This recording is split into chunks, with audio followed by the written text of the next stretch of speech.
Waves की अगर मैं बात करूं तो वेव्स को दो भागों में डिवाइड किया जा सकता है और वो दो भाग होते हैं आपके लॉन्जिट्यूडनल और ट्रांसवर्स वेव। एक बात आप लोगों को समझनी यहां पे बहुत ज्यादा जरूरी है कि यहां पे आप वेव को दो पार्ट्स में डिस्ट्रीब्यूट कर रहे हैं depending upon the medium particles motion, कि मीडियम पार्टिकल्स का मोशन कैसे है। ऐसी वेव्स को और दो कैटेगरी में बांटा जा सकता है कि अगर वेव्स को मीडियम की आवश्यकता है कि नहीं, जैसे कि मैकेनिकल और नॉन मैकेनिकल वेव्स। ठीक है, तो आधार बेस बहुत इंपॉर्टेंट है। अब यहां पे हम समझने जा रहे हैं बेस मीडियम पार्टिकल्स के मोशन का, तो उसमें आप दो पार्ट में डिवाइड कर सकते हैं, एक होता है लॉन्जिट्यूडनल, दूसरा ट्रांसवर्स। अब देखो ये चीज तो सबको पता है, बट इसके बारे में एक बहुत इंपॉर्टेंट सी चीज आप लोगों को पता नहीं है कि ट्रांसवर्स वेव हर जगह पॉसिबल नहीं होती। सबसे ज्यादा कॉमन और जिसपे सबसे ज्यादा क्वेश्चंस आप सॉल्व करेंगे अपने क्लास 11th वेव्स में, वो करेंगे ट्रांसवर्स वेव में, बट ट्रांसवर्स वेव हर जगह पॉसिबल होती ही नहीं है।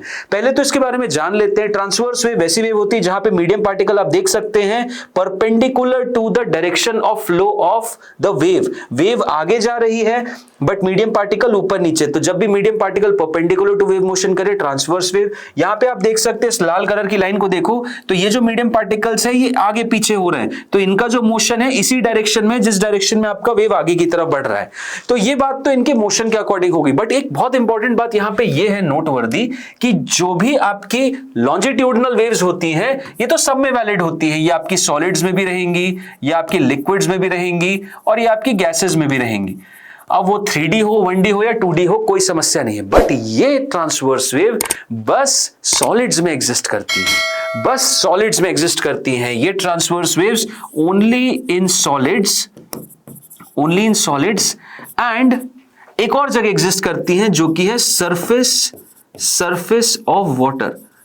टॉप सरफेस ऑफ वाटर है वहां पे भी एग्जिस्ट करती है। क्यों ऐसा होता है? क्योंकि इन वेव्स को एग्जिस्ट करने के लिए टेंशन रिक्वायर्ड होता है जो कि सरफेस ऑफ वाटर पे प्रेजेंट रहता है। एक एनिमेशन के थ्रू आप लोगों को दिखाने की कोशिश करता हूं। देखिए यहां पे आप जैसा देख सकते हैं इसके टॉप सरफेस पर यहां पर जब एक वेव ट्रैवल कर रही है तो किस तरीके से येलो कलर का पार्टिकल ऊपर नीचे जा रहा है, बट अगर आप यहां बीच में बोलेंगे तो बिल्कुल ऊपर नीचे नहीं जा सकता। यहां पे मोशन लॉन्जिट्यूडनल यानी इन द डायरेक्शन ही होगा। तो पॉइंट सिंपल सा है दोस्तों, अगर मैं ट्रांसवर्स वेव की बात करूंगा तो या तो वो सॉलिड ऑब्जेक्ट में एग्जिस्ट करेगी या फिर एग्जिस्ट करेगी top surface of water. And on the other hand अगर मैं लॉन्जिट्यूडनल वेव की बात करूंगा तो longitudinal wave in any solid, liquid और गैस एग्जिस्ट करती है। तो ये कॉन्सेप्ट आप लोगों को पता होना चाहिए, तभी आप आगे की अंडरस्टैंडिंग रख पाओगे। अब ये थी बात हमारी वेव्स के डिस्ट्रीब्यूशन की। दूसरी चीज सबसे इंपॉर्टेंट, टेस्ट सीरीज जितने बच्चों ने नहीं लिए तो क्यों नहीं लिए, आप लोगों को ले लेना चाहिए। और टेस्ट सीरीज इन्फिनिटी लर्न की अभी फ्लैट 50% ऑफ पे चल रही है। YouTube 50 ऑफ कोड लगाएंगे,